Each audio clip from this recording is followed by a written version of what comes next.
હાલો નમસ્કાર, લોકસહાયક BS ચેનલમાં તમારું સ્વાગત છે। મિત્ર, 20 રૂપિયામાં 2 લાખનો વીમો, એમાં વીમાનું નામ છે પ્રધાનમંત્રી સુરક્ષા વીમા યોજના।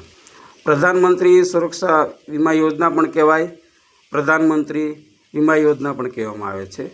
મિત્રો, દર વર્ષે ખાલી 20 રૂપિયા તમારે કપાવવાના હોય। એકવાર તમે બેંકમાં વીમો ઉતરશે, એકવાર તમે બેંકમાં ઉતારો એટલે ઓટોમેટિક દર વર્ષે 20 રૂપિયા કપાઈ જાય છે।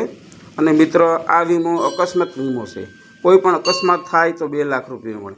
વધારામાં મિત્ર, એક્સિડન્ટ થતાં કોઈનો હાથ, પગ કે આંખ, દાખલા તરીકે અકસ્માત થતાં આંખને નુકસાની થઈ, આંખ વહી ગઈ, મતલબ એક આંખ વહી ગઈ તો એને 2 લાખ મળે। અકસ્માત થતાં એક પગ વહી ગયો તો એને 2 લાખ મળે। અકસ્માત થતાં એક હાથ વહી ગયો તો એને 2 લાખ મળે। તો આ રીતે વીમાની યોજના છે મિત્ર।